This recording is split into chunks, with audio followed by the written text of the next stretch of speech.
Bienvenidos y bienvenidas a su programa Monseñor Romero y la misión del Evangelio. Un programa que lleva dos objetivos: conocer a Monseñor Romero y estudiar la Sagrada Escritura con un juicio crítico desde la teología de la liberación. Cada día tendremos un encuentro con Monseñor Romero y con el Dios de Jesús.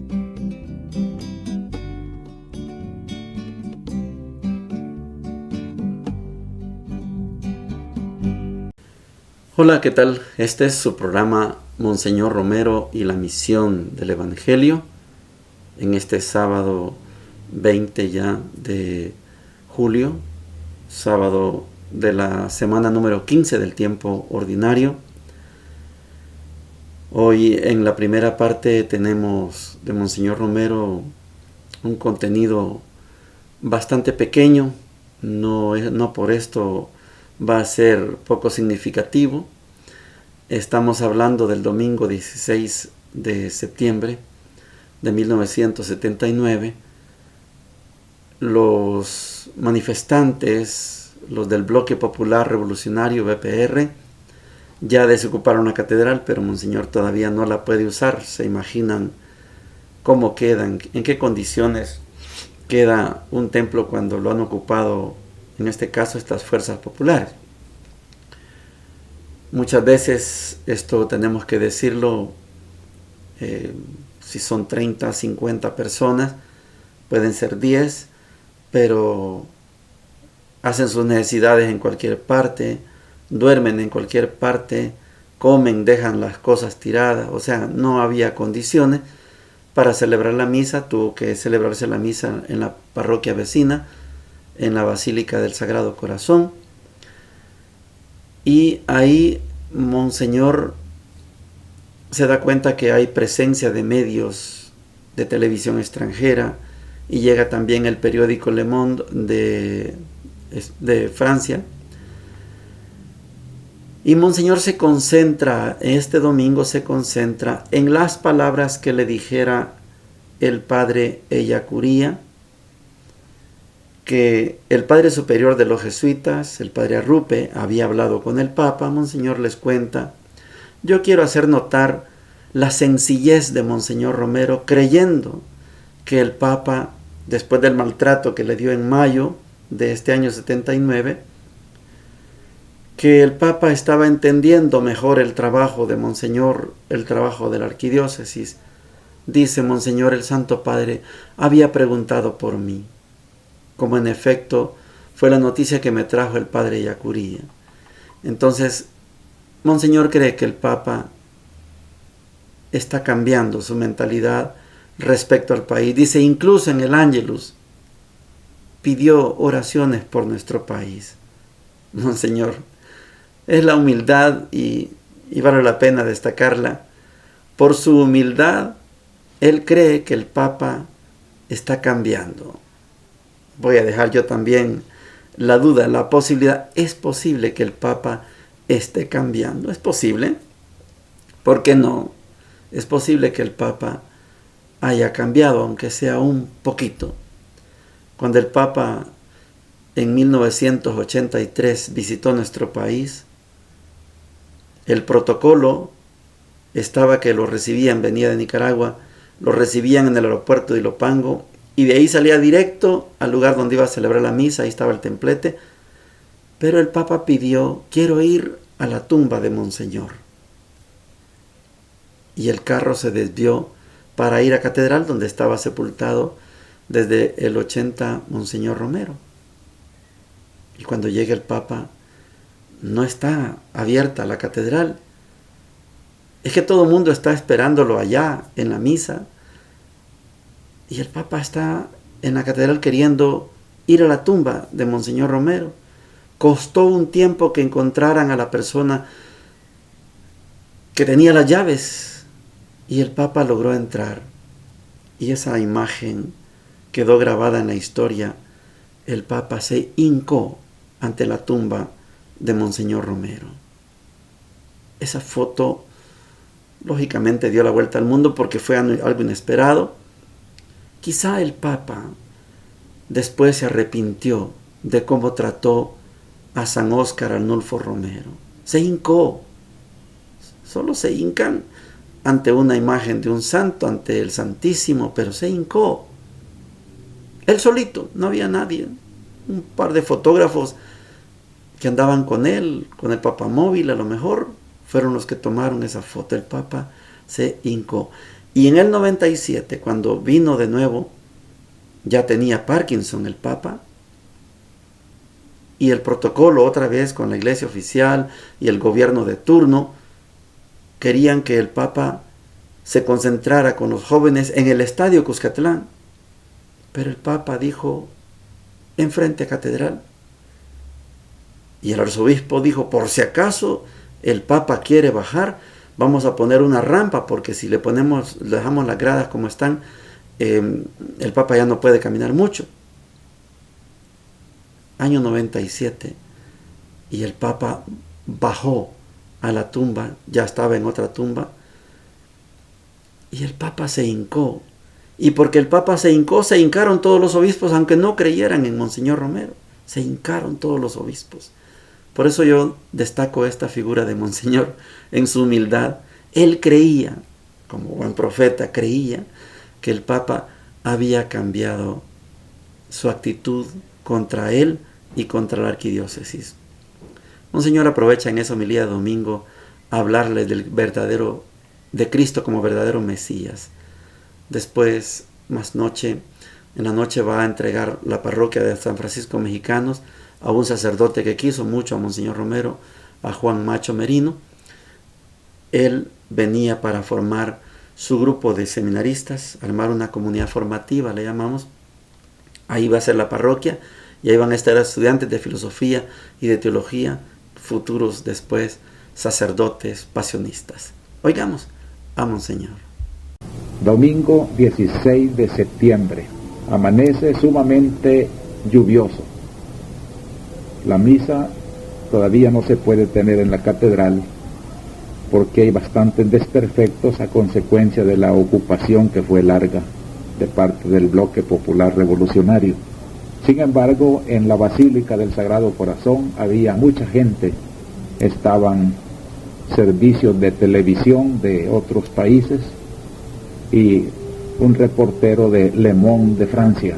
Ha habido una acogida muy cariñosa, sobre todo cuando les dije en la homilía que el Santo Padre había preguntado por mí, como en efecto fue la noticia que me trajo el Padre Ellacuría, de una entrevista del Padre Arrupe después de haber viajado por Centroamérica, y que el Padre Arrupe le había expresado la actuación del arzobispo de San Salvador con términos muy elogiosos, principalmente en lo que se refiere al trabajo de magisterio desde la homilía de los domingos.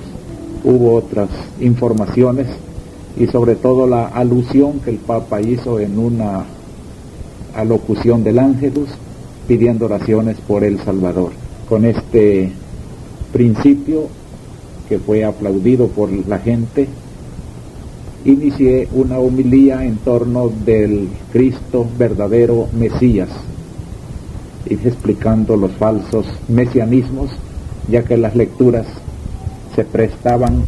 Por la noche fui a la parroquia de San Francisco de Mexicanos a dar posesión al nuevo párroco, Padre Juan Macho Merino, pasionista, ya que esta congregación se va a hacer cargo de este sector de la arquidiócesis, y allí tendrá un grupo de teólogos y filósofos que se preparan para esta misma congregación, mientras van al seminario San José de la Montaña o a la UCA a recibir su instrucción.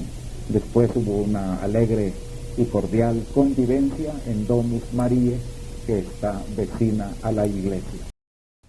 Llegamos a la sección de la palabra de Dios para este sábado 20 de julio, un sábado ya el final de la semana número 15 del tiempo ordinario.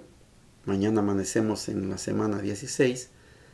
Y hoy, les decía ayer, tenemos un cambio de profeta.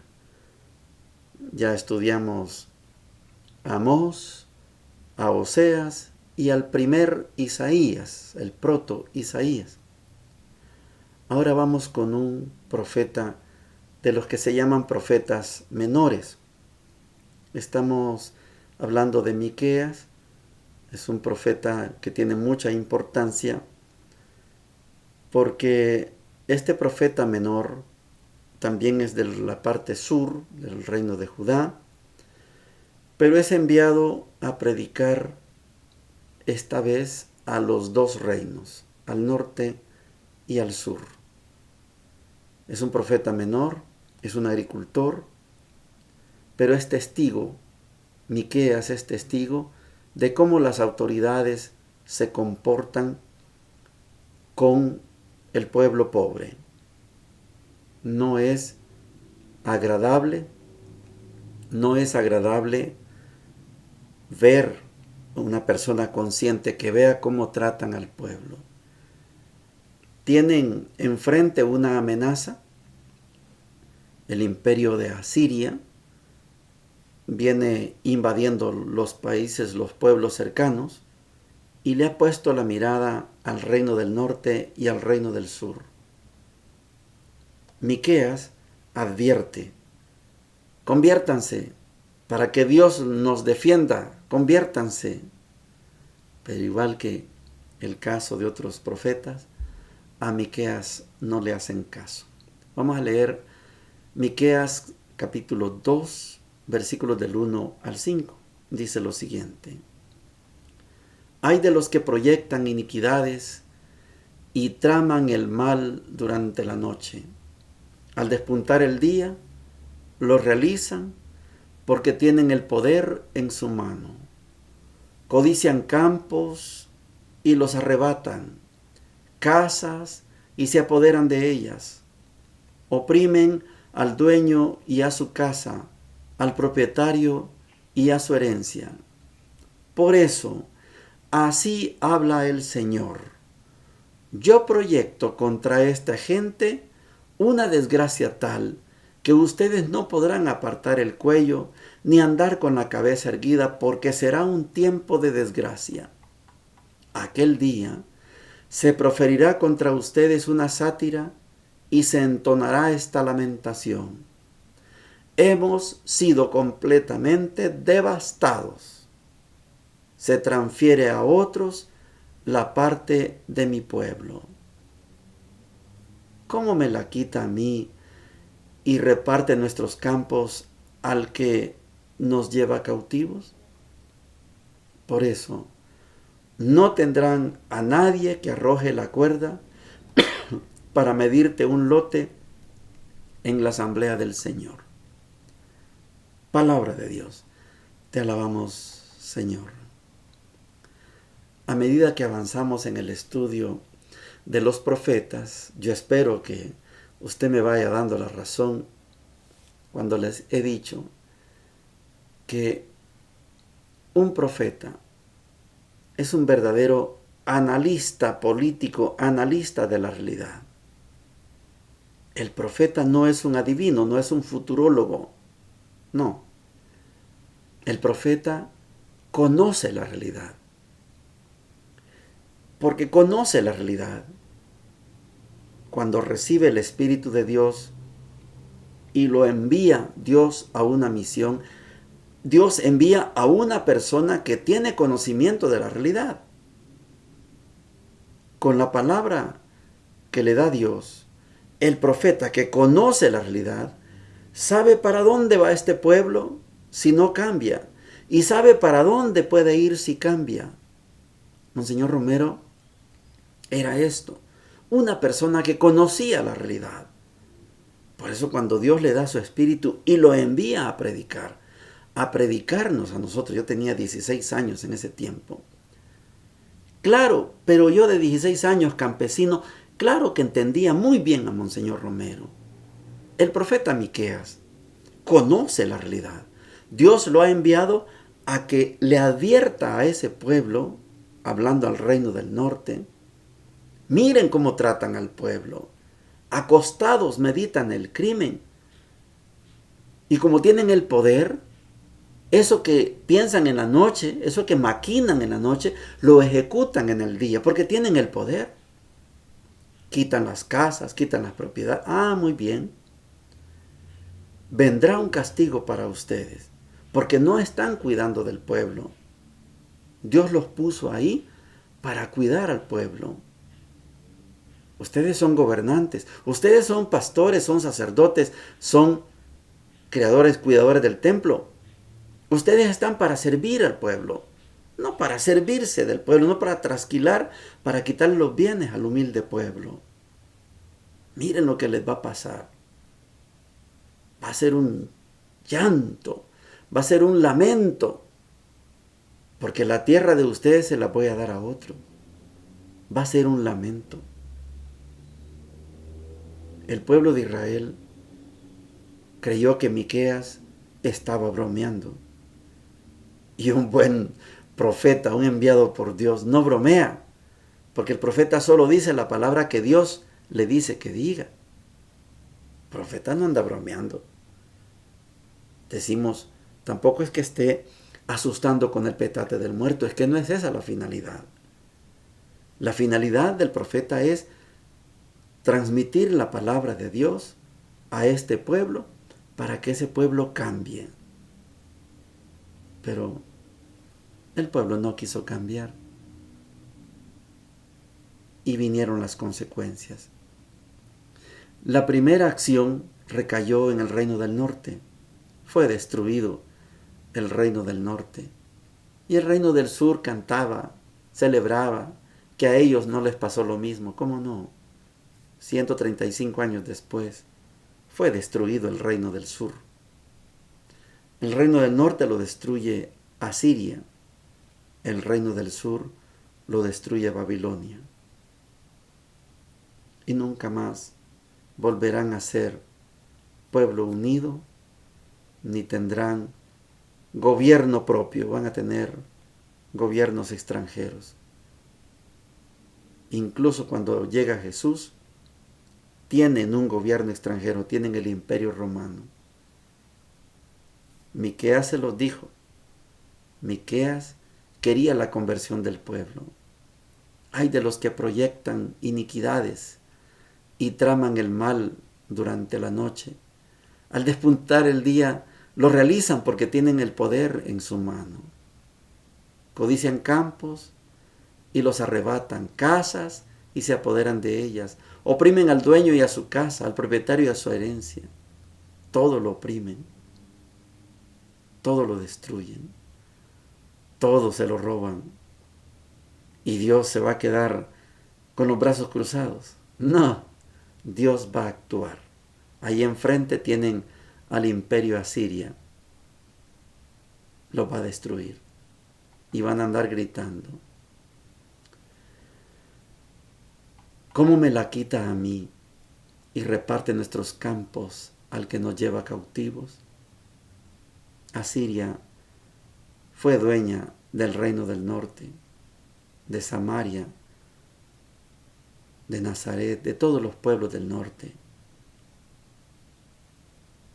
Y el sur le llegará su turno. No tendrán a nadie que les tire una cuerda para medir un pedacito para ustedes. Nadie les va a dar una cuerda. No van a tener ni un pedazo de tierra, ni un lote para celebrar la asamblea del Señor. El profeta es una persona que conoce la realidad. Por eso cuando habla con propiedad. Por eso Dios no escoge cualquiera de profeta. Dios escoge a alguien que conoce la realidad. Este es un profeta. José Comblain, cuando estábamos en la UCA, en un aniversario de Monseñor Romero, no tengo clara la fecha, pudo haber sido 2005, la gente reclamaba, ¿y por qué nuestros obispos no son como Monseñor Romero? Y José Complain dijo, no, es que gente como Monseñor Romero surgen cada 200 años y apenas llevamos 25 años. Espérense, dentro de 175 años más va a aparecer otra persona. Antes, es que Monseñor Romero fue un regalo de Dios. Ese tipo de gente no aparece todos los días. Un profeta es una persona que conoce la realidad y por eso Dios lo busca para que hable en nombre de Él. Yo no menosprecio a nadie, pero a veces aparecen personas diciendo que son profetas y no sé qué tanto conocen la realidad.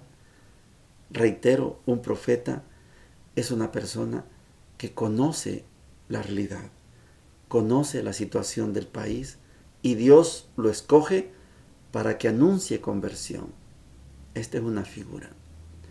El evangelio de hoy está más que complicado. Mateo 12, 14 al 21 dice lo siguiente. Enseguida, los fariseos salieron y se confabularon para buscar la forma de acabar con él. Al enterarse de esto, Jesús se alejó de ahí. Muchos lo siguieron y los curó a todos. Pero él les ordenó severamente que no lo dijeran a nadie, para que se cumpliera lo anunciado por el profeta Isaías. Este es mi servidor, a quien elegí, mi muy querido, en quien tengo puesta mi predilección. Derramaré mi espíritu sobre él y anunciará la justicia a las naciones. No discutirá ni gritará, y nadie oirá su voz en las plazas. No quebrantará la caña doblada y no apagará la mecha humeante hasta que haga triunfar la justicia, y las naciones pondrán la esperanza en su nombre. Palabra del Señor, gloria y honor a ti, Señor Jesús. Las autoridades, los fariseos, no van a estar de acuerdo con Jesús. Les ha tocado el sábado y les ha tocado el templo. Dos instituciones sobre las que descansaba y descansa la religión judía, el sábado y el templo. Aquí hay alguien que es más que el templo. Yo soy el dueño del sábado. Jesús, lo que dijo Jesús. Claro que lo quieren matar. No es poco lo que hizo Jesús. Mateo nos presenta a Jesús como el nuevo Moisés. Y el nuevo Moisés no necesita sábado ni necesita templo. Esas cosas son formidables en el Evangelio de Mateo.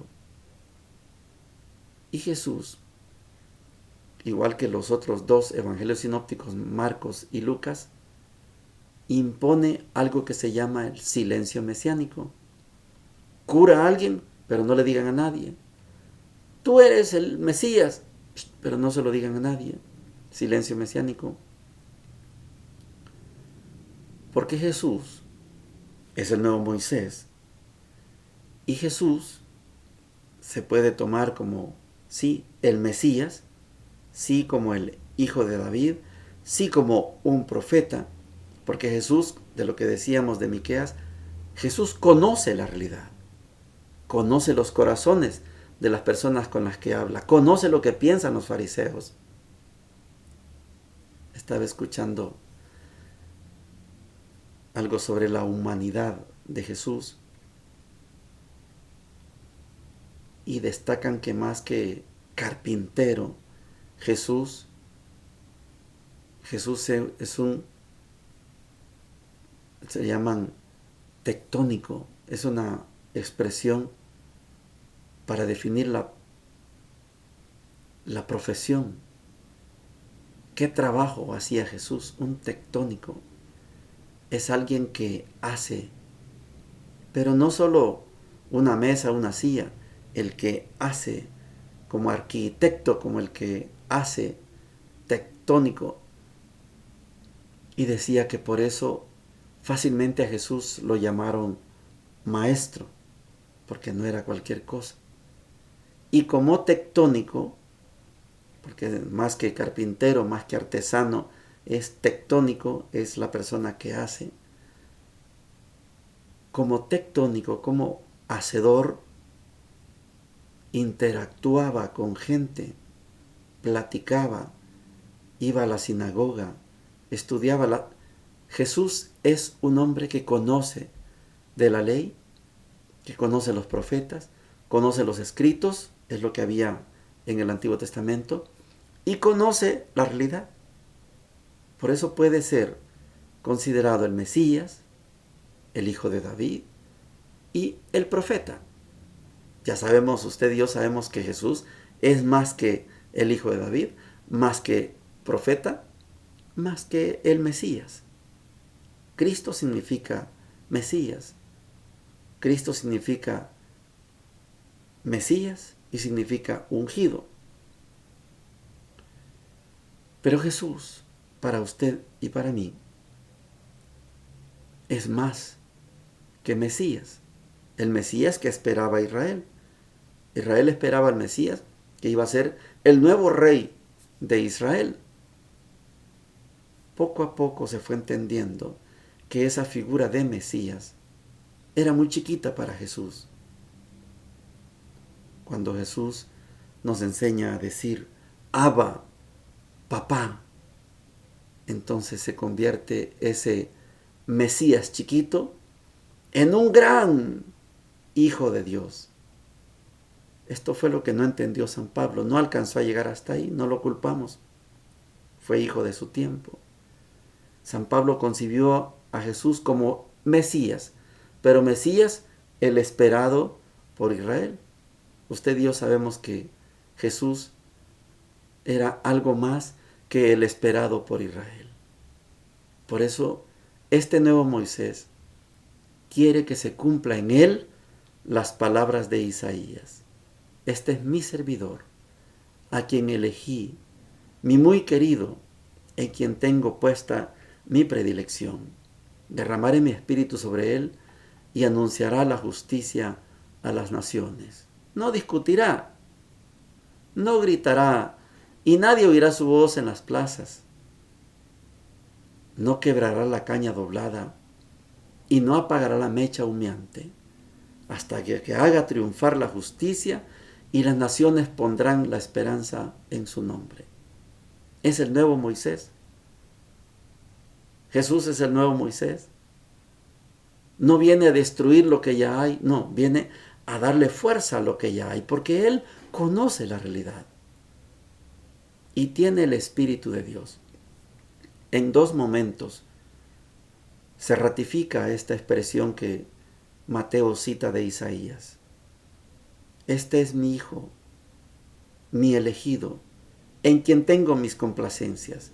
Lo dice en el bautismo, lo dice en la transfiguración. Este es mi Hijo, en quien tengo mi complacencia. Escúchenlo. Bautismo y transfiguración. Confirmación de que Jesús es el Mesías, de que Jesús es más que el Mesías, es el Hijo de Dios. Sí es Mesías, pero no el Mesías que esperaba Israel. Es otra clase de Mesías. No es el rey de Israel, no, es el rey de todos los pueblos. Esto no lo entiende el Sanedrín entero, esto no lo entiende el actual Israel.